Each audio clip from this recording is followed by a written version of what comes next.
Hello everybody, I'm Manuel Bardiès, and in that webinar we're going to discuss the validation of a clinical dosimetry workflow.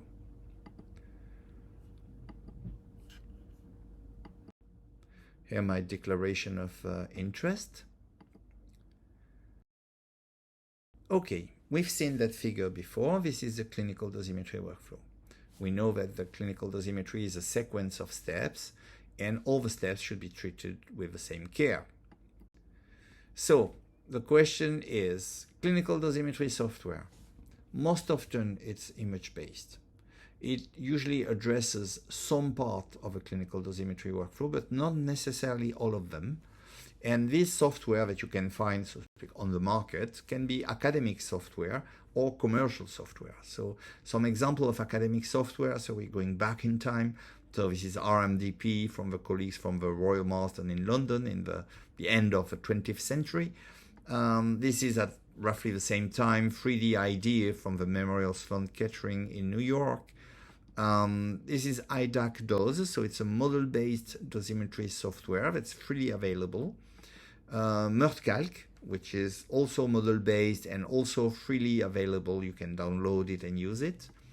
This is RADOS in Cardiff, in Velindre. And RADOS is a software that performs absorb-dose calculation with Monte Carlo. And you can see some similarities with what you can get in external beam radiotherapy. And it's normal, it's image-based dosimetry. You've got NucDos. You've got VIDA, an example of also Monte Carlo-based calculation. And I'm ending with OpenDose 3D, which is also a free available software you can download for image-based dosimetry. And then you've got commercial software. So only some examples, there may be others. You've got Voximetry, you've got Hermes, you've got Dosisoft, and you've got sure MIMPLAM, MIM. And again, there may be others. There were others, and no longer existing. There may be others in the future. So I'm sorry if I'm forgetting someone, but these are just examples. Then the question is how to compare them. And in that paper, we try to compare some of the available software on the market, so to speak. So you've got, but the problem is that they're not doing the same thing. They're not addressing the same part of a clinical dosimetry workflow. So it's not so easy to compare them. Think of IDAC, it's freely available, but it's model-based dosimetry, does absorb dose calculation. Olinda version 1 and 2 had some possibility to do some time activity curve fitting, but you had to input the numbers. So then PlanetDos, StraTos, QDos, and others, they were doing registration, segmentation. It's image-based dosimetry.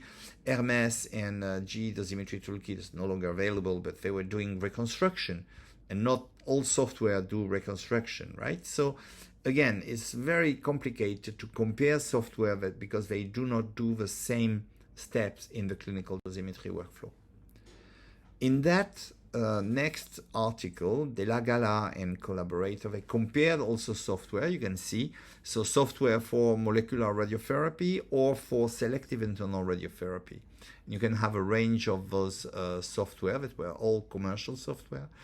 And in addition, so you have some, not just the steps of a clinical dosimetry workflow, but also some features that are good to have, nice to have, or obviously you need to have in clinical dosimetry.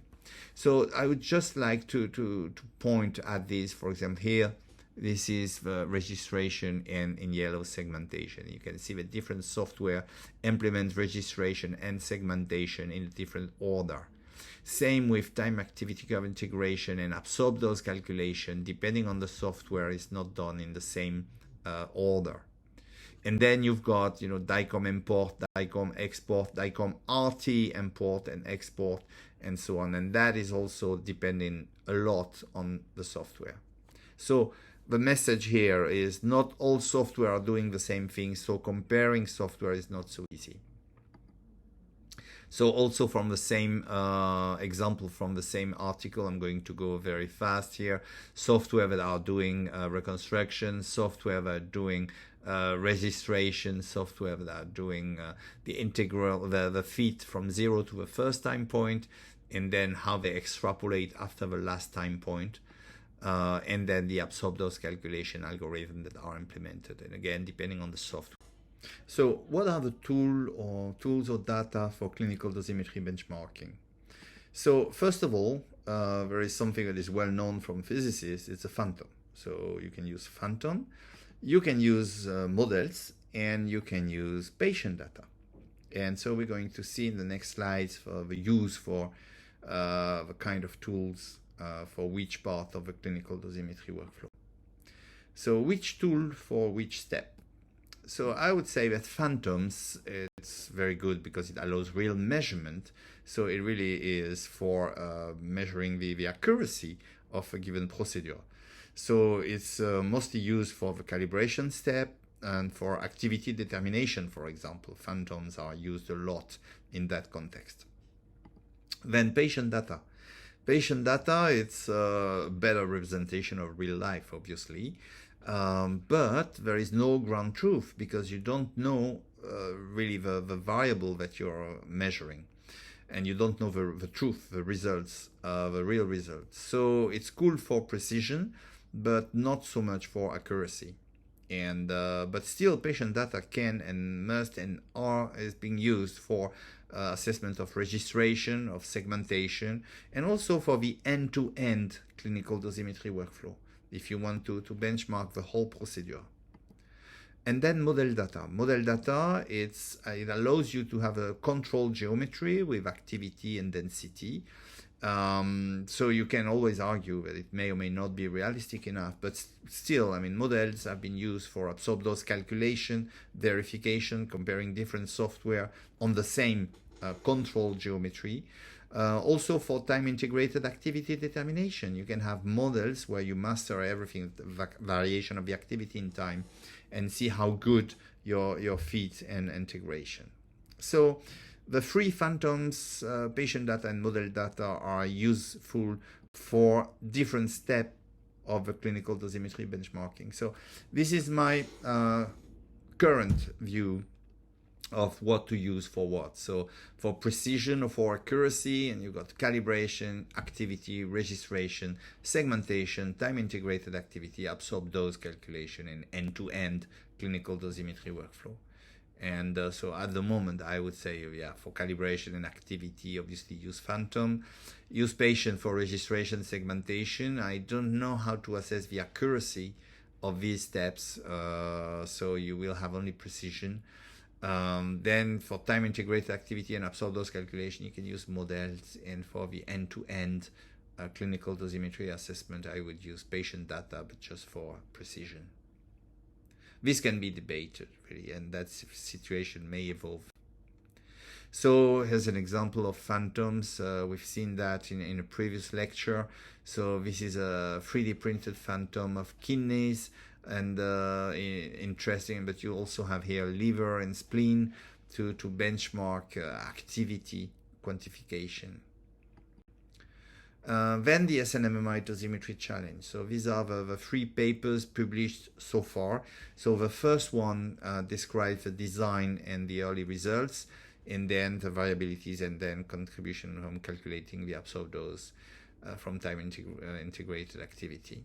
And so what is the SNMMI dosimetry challenge?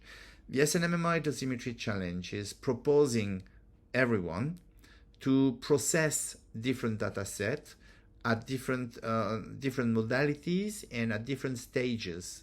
So from left to right, the first data set is a data set made of multiple SPECT CTs of lutetium-177 images.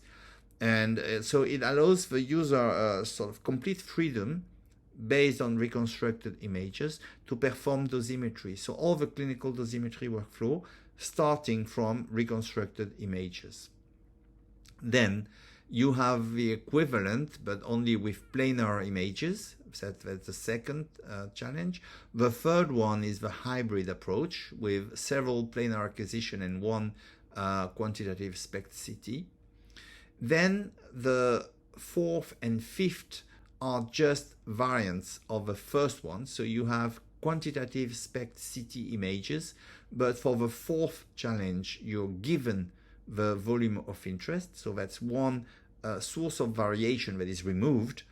And for the fifth one, you're given volume of interest and time integrated activities. So basically what you assess in that fifth challenge is the absorb dose calculation step. So here are the conclusions so far. So that's first of all the variability of the results. So again, you may not have the ground truth, but you have the results obtained from a range of participants for these two patients, A and B. And as you can see, planar and to a lesser extent hybrid are much more variable in terms of results than SPECT-CT. SPECT-CT with volume of interest and SPECT-CTs with volume interest and a time integrated activity. So the recommendations at this stage of the SNMMI dosimetry challenge is use pure SPECT or hybrid SPECT planar imaging protocol. Develop segmentation guidelines to ensure reproducibility of what you're doing. Standardize fitting and time integration. Okay. Another example is also the assessment of precision that can be obtained, but here is from a very, let's say, directive clinical dosimetry protocol. Here, the 8-9 users did not have the choice. So they were given a patient data set, so not a model, a patient data set at different time points, also lutetium, 5 SPECT-CT. They were given reconstructed images, and they were given the calibration factor. In addition, they had a very standardized protocol, so calibration image, reconstructed images, and then they had to perform registration and segmentation, and then time activity curve fitting and absorb dose calculation, absorb dose rate calculation and time activity curve fitting using the same software. In that case, it was Planet DOS, Dosisoft software. So the idea was giving very strict instructions and the same software on the same data set, and basically people were expecting to have very close results at the end. To ensure that, several checkpoints were asked from the user. So the user was asked to report volumes, count, activity, absorb dose rate, time integrated activity, and absorb dose, right? And so the point was to assess where the variation was occurring, if any variation was observed. In fact, so that was the iterations that were implemented. So this turned out to be a training exercise. So the idea was first to the top right, the definition of the checkpoints, the standard operating procedure defined for clinical dosimetry. Everyone was generating results, exporting results. Results were compared among participants, and then were there outliers? Yes, no. No. I mean, if there is a difference, is it reasonable? Yes. We stop the process and we go to the conclusion. If difference is high, so it's not reasonable, then can we fix it? No. If we can't fix it, then we need a further analysis of the results and possibly another checkpoint definition. Then if it can be fixed, then you iterate and you generate new results. So that was done by every participant. And again, that comparison exercise between 9 different centers turned out to be an educational exercise in which we designed alternate checkpoints that were needed for the comparison. So the activity concentration, count per activity, and absorb dose rate per activity concentration. And the conclusion from that project in the article that was published is that education is a key. You really need to spend a lot of time in educating a professional. So these are some takeaway messages. First of all, document what you're doing. Second, and that is in the guidance document of the E&M dosimetry committee. Second, bear in mind that clinical dosimetry is not diagnostic dosimetry, is not diagnostic imaging. You don't want to store the same variable. You need to store much more variable. You have to consider all the steps. For example, you have to be very careful of anonymization when you are exporting data. Many of the anonymization procedure, they actually erase tags, fields that are important for clinical dosimetry. Make sure that all the competence are locally present. So it is a message in direction of a physicist. It's not physicists alone that are going to implement clinical dosimetry. Clinical dosimetry is a procedure that really implicates the whole nuclear medicine department. So if you have excellent physicists, excellent clinicians, but the radiographer or technologists are not trained, you're not going to have good results.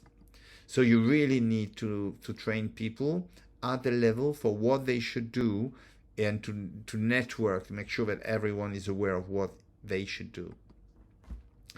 There is an open question about centralized dosimetry, because it's well known that not all the centers have got the resources or competences to perform clinical dosimetry on a routine basis. So maybe as a workaround and a temporary workaround, we can think of establishing reference centers that would centralize dosimetry and perform dosimetry for other centers, waiting for them and training them so they are independent and able to do it themselves on the long run. Another point that seems to be essential to me is to make sure that whoever is doing a clinical dosimetry is sending his result to someone to check. That is what is done, and that is what is routine in external beam radiotherapy, and that is what should be implemented in nuclear medicine dosimetry. You have to store all relevant data, and it's not so easy, because again, we may require much more variables to be stored for clinical dosimetry than for, say, imaging. And that raises a question of a DICOM standard that would be applicable to molecular radiotherapy dosimetry. And with that, I thank you for your attention. Oh, sorry. That defines, obviously, quality assurance. That is the next step to come. And I thank you for your attention.